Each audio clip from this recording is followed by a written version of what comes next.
महाराष्ट्र राज्य में लोक नेता नाम से जिनकी पहचान थी, ऐसे लोक नेता इस राज्य के उप मुख्यमंत्री रह चुके और नरेंद्र मोदी मंत्रिमंडल में कैबिनेट मंत्री रह चुके श्री गोपीनाथ मुंडे के स्मारक स्थल गोपीनाथगढ़ में हम आज आ गए हैं। दोस्तों, मैं हूं राव साहब फुंदे और हमारे गुरुजीज व्लॉग यूट्यूब चैनल में आपका स्वागत है।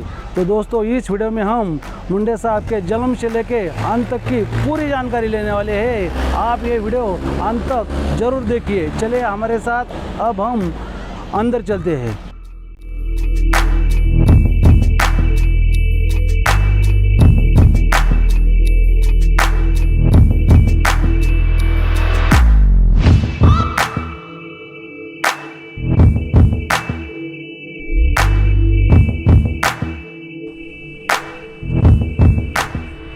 यहाँ से लगभग 10 से 12 किलोमीटर की दूरी पर एक छोटा सा गांव है नाथरा, और उस गांव में माता लिंबाबाई और पांडुरंग के बेटे के रूप में एक बेटे का जन्म हुआ, जो 12 दिसंबर 1949 को।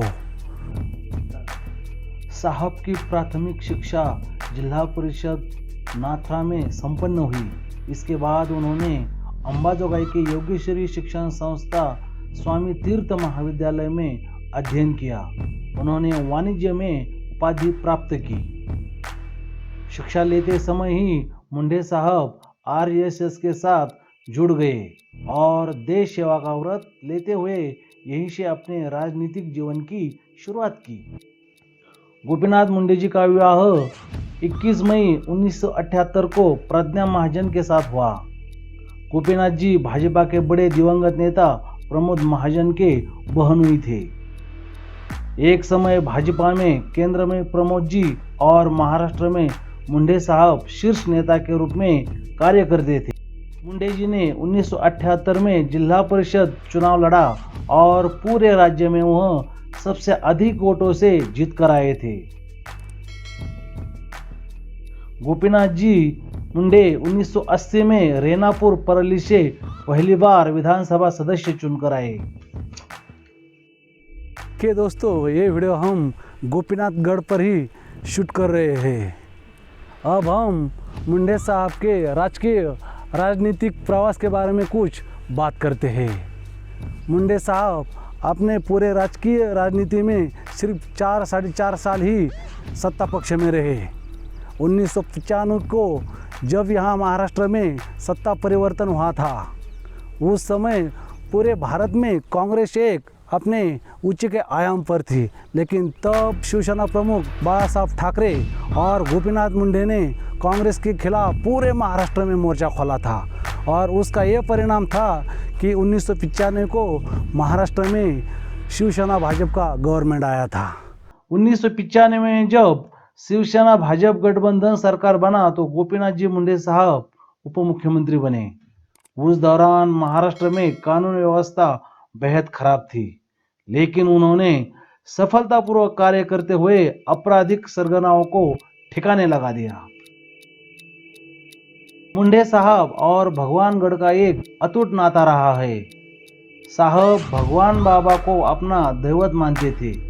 हर साल दशहरे के दिन वह भगवानगढ़ पर बाबा के दर्शन के लिए आते थे। बाद में यहीं पर दशहरा मेलावे का आयोजन होने लगा। पूरे महाराष्ट्र से लोग यहाँ आकर साहब के विचार सुनते थे और भगवान बाबा का दर्शन लेते थे। इस गढ़ के विकास में मुंडे साहब का बड़ा योगदान रहा है। जब वो सत्ता पक्ष में थे तब उन्होंने पिछड़े जातियों के लोगों के लिए और जो उस तोड़ कामगार थे उनके लिए उन्होंने बहुत सारा उल्लेखनीय कार्य किया था।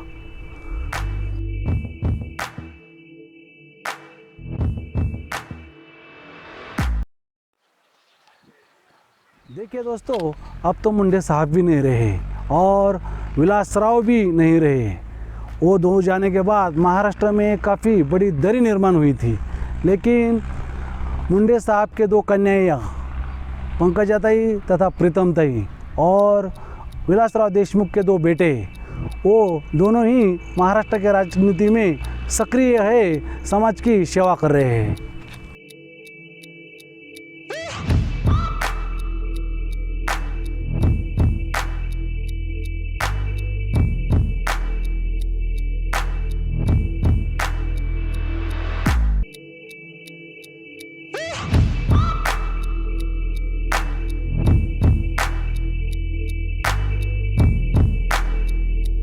अभी हमने मुंडे साहब के स्मारक का समाधि का दर्शन लिया है। 2014 में जब नरेंद्र मोदी इस देश के पहली बार पंतप्रधान बने थे, तब गोपीनाथ मुंडे साहब ने कैबिनेट मंत्री के रूप में शपथ ली थी।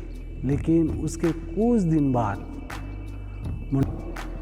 3 जून 2014 को दिल्ली में मुंडे साहब का एक कार एक्सीडेंट में देहांत हो गया।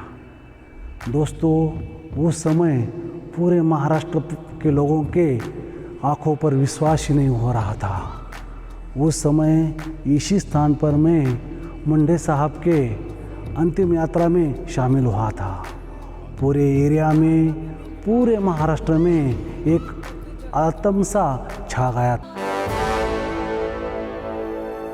मुंडे साहब एक बहुत बड़े राजनीतिक और सामाजिक नेता थे। उनके बारे में 10-15 मिनट में तो सभी बातें बता नहीं सकते, लेकिन दोस्तों इस वीडियो में हमने कुछ कवर करने की कोशिश की है। उनका जो राजनीतिक कद था बहुत ही विशाल बड़ा था, और उनके 2 कन्याओं ने, पंकजाताई तथा प्रीतमताई ने, इस स्थान को भी बहुत ही बड़ा और विशाल बनाया है। दोस्तों, मुझे आशा है ये वीडियो आपको पसंद आया होगा। आप इस वीडियो को लाइक करिए, हमारे चैनल को सब्सक्राइब कीजिए। धन्यवाद। जय हिंद।